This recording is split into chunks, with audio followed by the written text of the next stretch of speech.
안녕하세요. 고민하는 목사 이영석입니다. 오늘 묵상할 본문부터 보고 오시죠.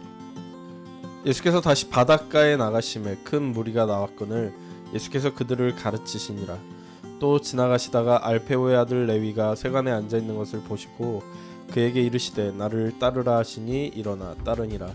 그의 집에 앉아 잡수실 때에 많은 세리와 죄인들이 예수와 그의 제자들과 함께 앉았으니 이는 그러한 사람들이 많이 있어서 예수를 따름이로라. 바리새인의 서기관들이 예수께서 죄인 및 세리들과 함께 잡수시는 것을 보고 그의 제자들에게 이르되 어찌하여 세리 및 죄인들과 함께 먹는가? 예수께서 들으시고 그들에게 이르시되 건강한 자에게는 의사가 쓸데없고 병든 자에게라야 쓸데 있느니라. 나는 의인을 부르러 온 것이 아니요 죄인을 부르러 왔노라 하시니라. 아멘. 여러분이 보고 계신 이 그림은요, 이탈리아에 있는 산 루이지 데이 프란체시 성당에 있는 그림입니다. 제목은 성 마태 소명이라는 그림이죠. 이 그림에서 손을 들고 계신 분이 예수님으로 나오고요, 그 앞에 있는 이가 베드로로 보여요. 마태는 4명의 남자들과 함께 있는데 누구냐에 대해서는 대체로 가운데 수염 달린 남자라고 생각합니다. 그런데 요즘은요 조금 다른 해석도 나오는데 맨 왼쪽에 있는 사람이 마태라고 주장하는 사람도 있어요. 예수님께서 부르시는 순간 아직 예수님을 바라보지는 않았지만 바라보려고 고개를 들려고 하는 바로 그 장면이라는 거죠. 빛의 방향도 생각해 볼 만한데요, 어두웠을 장소에 예수님께서 문을 열고 들어오시잖아요. 그리고 그 곳으로부터 빛이 비춰지죠. 다른 사람들에게는 다 얼굴이 비춰졌는데, 빛이 비춰졌는데 아직 맨 마지막 사람만큼은 빛이 비춰져 있지 않아요. 마치 마태가 고개를 들며 예수님을 바라볼 때에 그의 어둠이 깨어지고 빛이 그를 비추는 듯한 바로 그 직전의 모습을 그리고 있다라는 생각이 든다는 거죠.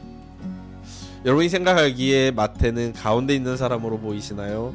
아니면 맨 끝에 아직 고개를 들지 못한 사람으로 보이시나요? 그게 누구이든 여러분, 카르바조가 그린 이 그림은요, 우리가 읽었던 바로 그 본문을 그린 것입니다. 예수님께서 제자로 부르고 있는 세리 마태, 바로 오늘 본문에 나오는 알페오의 아들 레위죠. 레위, 그의 직업은 세리였습니다.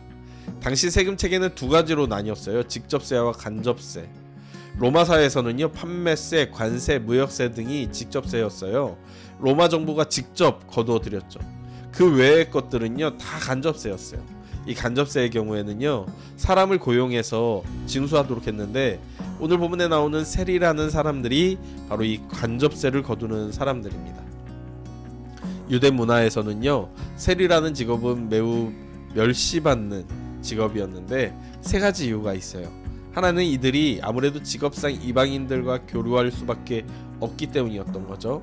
이방인들과의 빈번한 교류를 통해 문화, 정치, 경제, 종교 등의 영향을 받을 수밖에 없었고, 그러므로 이런 영향받은 사람들에 대한 유대인들의 무시와 멸시가 있었던 겁니다.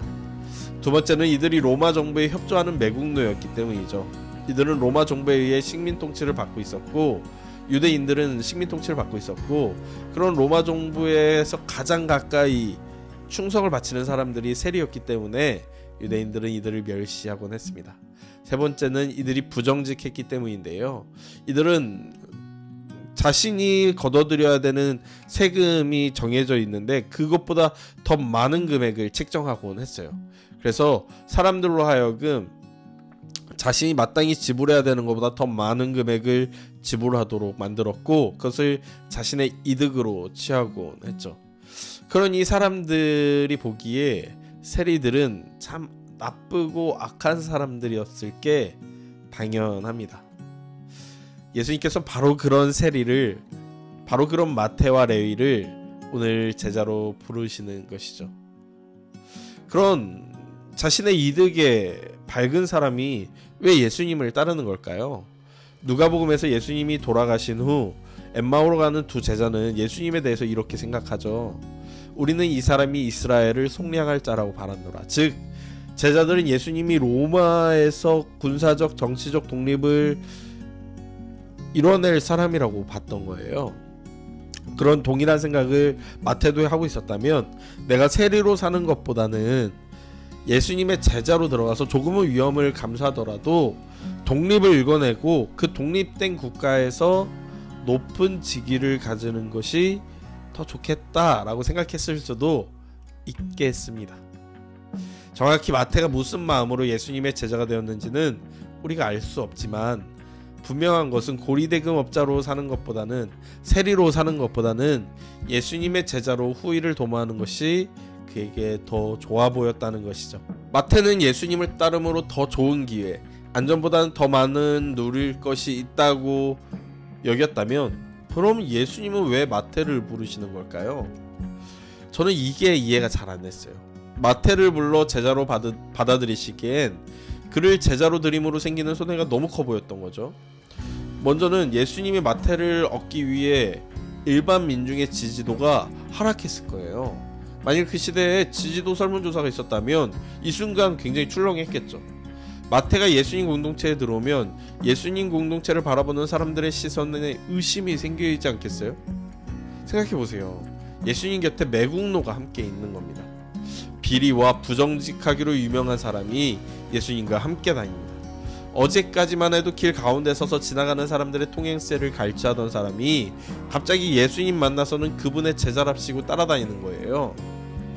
예수님은 또 제자들 중에서도 가까이 하는 제자로 이 마태를 발탁하시기까지 하셨어요. 중용하셨다는 거죠. 이게 사람들 보기에 어땠겠냐고요. 그 존재만으로도, 예수님 곁에 있다는 것만으로도 예수님에 대한 우호도는 추락했겠죠. 두 번째 이르신 것은 종교 지도자들의 지지입니다. 종교 지도자들이 보기에 어땠겠어요? 오늘 본문에 보면 마태와 함께 있는 예수님을 향해 이 사람들이 16절과 같이 이야기하죠. 바리새인의 서기관들이 예수께서 죄인 및 세리들과 함께 잡수시는 것을 보고 그의 제자들에게 이르되 어찌하여 세리 및 죄인들과 함께 먹는가? 라고 이야기합니다. 즉 죄인들과 함께 있지 말고 자신들과 함께 있자는 거죠. 그 자리를 박차고 나오라는 거예요. 사람들이 존중하고 권위를 나타내고 사람들의 지지가 생기는 이때에 왜 구설수에 스스로 들어가냐는 거죠. 저는 바리새인과 서기관들의 이 말이요, 예수님을 공경하는 것처럼 들리지 않고요, 충고 혹은 권유, 인생을 더 오래 사는 사람들의 지혜로 들리기까지 했어요. 우리말에도 유유상종이란 말이 있잖아요. 세리와 가까이 지내면 사람들은 예수님을 오해할 거예요. 실제로 예수님의 별명이기도 하죠. 그러니 그의 곁을 떠나 자신들에게 오라는 바리새인들의 말은 일견 귀담아 들을 만한 말입니다. 인맥이 중요하죠. 줄을 잘 서야 하는 게 인생 아니에요. 괜히 구설수에 오를 일을 하지 말고 좋은 사람들과 좋은 길에 서서 그렇게 살아가야 하는 거 너무 당연한 거 아닌가요? 그런데 예수님은 그런 그들의 권유를 과감히 거절하십니다. 마태를 선택하기 위해 예수님께서는 바리새인과 서기관 등과 함께 서길 거절하시죠. 예수님께서 포기하신 세 번째는요, 정치적 중요한 지지 기반을 이룰 수 있다는 거예요. 예수님의 12제자 중에 한 명인 가룟 유다는 아마도 열심당의 당원이었을 거예요. 이 열심당은 독립을 위해서는 군사적 행동을 해야 한다는 사람들이거든요. 예수님께서 만일 이 유대를, 이스라엘을 로마로부터 독립된 나라로 만들고 싶으시다면 열심당의 지지는 반드시 필요한 거예요. 목숨을 걸고 독립을 위해 싸우기로 결심한 사람들, 이들의 지지는 너무나도 당연히 절실히 필요한 거죠. 그런데 마태를 제자로 드린다? 그것도 핵심 제자로 드린다? 이 열심당원인 유다와 세리였던 마태가 한 자리에 앉아 있는다? 이건 정치적 중요한 지지 기반을 이룰 수 있는 매우 위험한 요소가 되는 것이죠. 마지막으로 네 번째로요, 마태를 얻음으로 이룰 수 있는 것은요, 제자들의 단결력입니다. 방금도 말씀드렸듯이 열심당원과 세리 출신이 한 자리에 있어서 평화로울 수 있겠어요? 어떤 한쪽에서는 손가락질하면서 저 매국노가 여기 뭐 주워 먹으러 왔나 보다라고 손가락질할 거고요. 반대편에서는 저 현실도 모르는 바보가 괜히 나서서 예수님 위험에 빠뜨린다고 막 서로 비난하지 않겠냐고요. 큰일을 이루려면 단결력이 반드시 필요한데 예수님의 제자만큼 오합지졸이 또 있을까 싶은 거죠. 사복음서의 제자들의 모임을 기록한 본문들을 보면 대체로 뭐라고 기록하냐면요, 이 제자들이 모이면 싸웠다고, 또 싸웠다고, 누가 높은지 계속해서 싸웠다고 기록하고 있어요. 이 제자들이 합심했다라는 말은 잘 나오지 않습니다.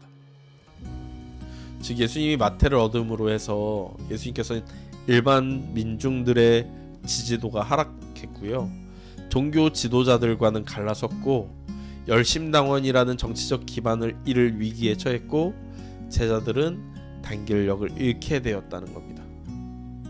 이 네 가지의 위기가 처하면서도 예수님은 마태 한 사람을 선택하세요. 왜일까요? 왜 좋은 것들을 포기하고 세리와 죄인들과 함께 하시는 걸까요? 어떤 사람들은요, 죄인이 아닐 거라고 이야기하기도 해요. 바리새인이 보기에 죄인이지 그냥 일반인이었을 거라고 이야기하는 거예요. 그런데 여러분, 이 잔치 세리가 열었어요. 그 잔치에 참여한 사람들이 어떤 사람이었겠냐고요. 예수님도요, 바리새인과 서기관들을 비판할 때 바리새인들이 왜 죄인들과 식사하십니까? 라고 질문할 때 아닌데, 죄인 아닌데? 라고 이야기하지 않으시고요, 내가 바로 그런 죄인을 위해 왔다라고 하면서 이들이 죄인임을 인정하세요. 그럼에도 왜 식사하며 함께 하시며 마태를 제자로 들이시며 그것도 수제자로, 핵심 제자로 여기시는 것일까? 본문은 이렇게 이야기합니다. 17절이요. 예수께서 들으시고 그들에게 이르시되 건강한 자에게는 의사가 쓸데없고 병든 자에게라야 쓸데가 있느니라. 나는 의인을 부르러 온 것이 아니요 죄인을 부르러 왔노라 하시니라. 예수님은 의사이기 때문에 저 죄인들, 즉 환자들을 고치셔야 되겠다는 거예요. 그 과정을 통해 본인의 지지도가 출렁거리더라도, 종교 지도자들과 함께 설 기회를 잃을지라도, 열심당이라는 정치적 기반을 놓칠지라도, 제자들이 서로 시기하고 질투하고 다투며 단합되지 못할지라도 그래도 마태를 얻어야 되겠다고 말씀하시는 것이죠. 우리는 이런 은혜를요, 어메이징 그레이스, 놀라운 하나님의 은혜라고 부릅니다. 하나님은 여전히 그런 우리를 찾아오시죠. 하나님이 우리를 선택하신 것은 우리에게 그런 선택을 받을 만한 조건이 있기 때문이 아닙니다. 우리는 세리와 같이 죄인이지만 그런 우리를 선택하셔서 부르시고 구원하시고 하나님의 자녀라 칭해 주시죠. 그러니까요, 우리는 다른 사람들처럼 살 수는 없는 거예요. 일반 종교 지도자들처럼 살 수 없는 거예요. 열심당원처럼도 될 수 없죠.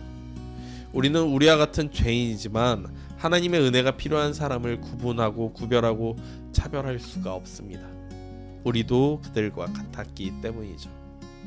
예수님이 먼저 우리를 그 차별 가운데에서 구원하셨고 우리를 보내사 또 다른 일을 부르라 말씀하시기 때문입니다. 그러니 먼저 구원받은 성도 여러분, 우리를 통해 예수 그리스도의 은혜가 더욱 드러나는 하루하루가 되길 소망합니다.